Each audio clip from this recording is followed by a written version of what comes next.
Hello friends, welcome to বর্ণালী রান্নাঘর। আজকের পর্বে আমি কলকাতার পাইস হোটেলের একটা মাছের রেসিপি নিয়ে হাজির হয়েছি। আজ আমি বানিয়ে দেখাচ্ছি পাইস হোটেলের চারাপোনা মাছের ঝোল।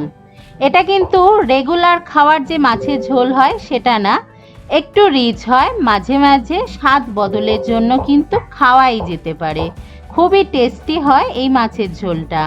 পাইস হোটেলে মাছের ঝোল বানানোর জন্য সর্ষের তেল ব্যবহার করা হয়। আমি এখানে সর্ষের তেল গরম করে নিয়ে এর মধ্যে আমি দিয়ে দিচ্ছি চারাপোনা মাছ। আমি 6টা চারাপোনা মাছ ভাজবো।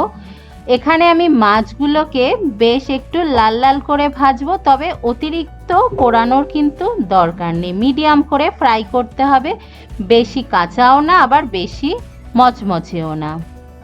গরম তেলের মধ্যে মাছগুলো দিয়ে দিলাম। মাছগুলো আগের থেকে আমি ধুয়ে জল ঝরিয়ে নুন, হলুদ আর একটু লাল লঙ্কার গুঁড়ো মাখিয়ে রেখেছিলাম। লঙ্কার গুঁড়ো মাখালে মাছ ভাজাগুলো বেশ ভালো হয় আর কালারটাও সুন্দর আসে। আমি 6টা মাছ ব্যবহার করছি। মাছগুলোকে আমি 2টো ব্যাচে ফ্রাই করে নেব। নতুন রাঁধুনিদের বলবো, তাদের অনেক সময় দেখা যায় যে তেলের মধ্যে মাছ ছাড়লে মাছটা আটকে যায়। সেক্ষেত্রে বলবো তেলটা খুব ভালো করে গরম করে নেওয়ার পর যদি মাছটাকে ছাড়েন, তাহলে তেলের মধ্যে বা কড়াইয়ের মধ্যে মাছটা আটকে যাবে না। এটা নতুন রাঁধুনিদের জন্য টিপস রইল। আমি 2টো ব্যাচে খুব ভালো করে মাছগুলোকে ফ্রাই করে নিলাম। এবার বাকি তেলেই রান্নাটা হবে, আপনারা চাইলে আরেকটু তেল অ্যাডও করতে পারেন। এবার 1/2 টিস্পুন সাদা জিরে আর একটা শুকনো লঙ্কাকে ভালো করে ভেজে নিয়ে দিয়ে দিলাম আমি এখানে 3টে বড় সাইজে পেঁয়াজ কুচি। পেঁয়াজটাকে বেশ লাল লাল করে আমি ফ্রাই করে নিয়েছি।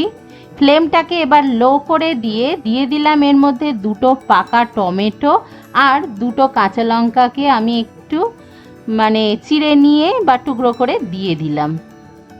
এবার একটু নাড়াচাড়া করে নেওয়ার পরে এর মধ্যে দিয়ে দিলাম আমি 1 টিস্পুন হলুদ গুঁড়ো, স্বাদ অনুযায়ী লাল লঙ্কার গুঁড়ো। এখানে আমি Kashmiri red chilli powder use করিনি, আপনারা চাইলে করতে পারেন। 1/2 টিস্পুন জিরে গুঁড়ো, 1/2 টিস্পুন ধনে গুঁড়ো ব্যবহার করলাম। আর এখানে স্বাদ অনুযায়ী নুন দিয়ে দিতে হবে।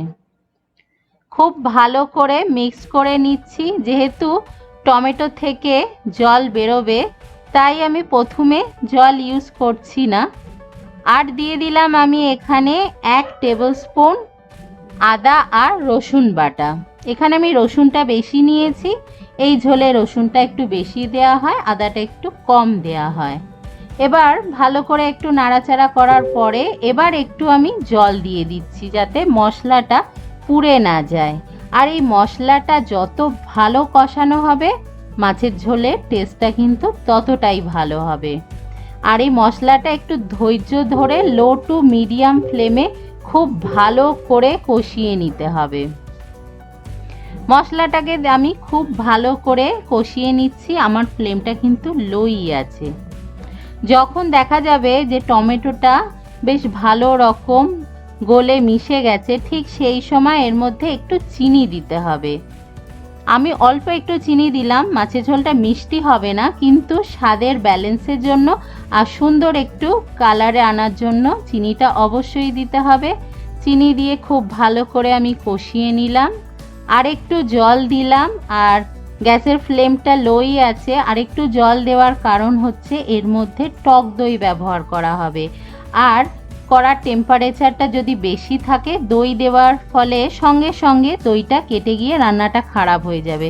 তাই প্রথমে একটু জল দেওয়ার পরে সবসময় দই দিতে হয় যে কোনো রান্নায়। দই দেওয়ার পরে লো ফ্লেমে আমি 5 মিনিটের মতো কষিয়ে নিয়েছি। এবার দেখুন খুব ভালো করে তেল ছেড়ে বেরিয়ে এসেছে আর টমেটো আর পেঁয়াজটা গলে পুরো মিশে গেছে। এই সময় বুঝতে হবে মশলাটা ভালো করে কষানো হয়ে গেছে। এরপরে এর মধ্যে আমি 1.5 কাপ গরম জল দিলাম। অবশ্যই রান্নাটায় গরম জল ব্যবহার করতে হবে।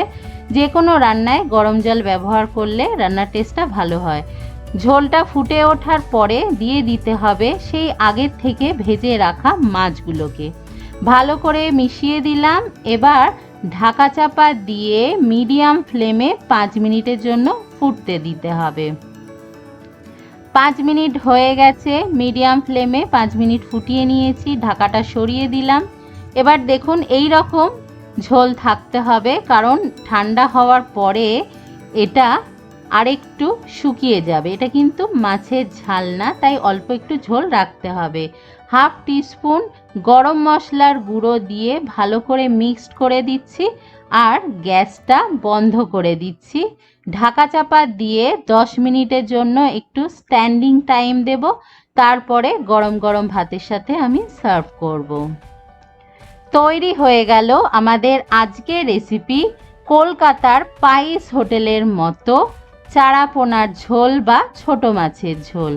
অবশ্যই রেসিপিটা ট্রাই করবেন, আর আপনাদের কেমন লাগলো সেটা আমাকে কমেন্ট করে জানাতে ভুলবেন না। আর নতুন বন্ধুদের বলবো আমার চ্যানেল সাবস্ক্রাইব করে পাশে থাকুন।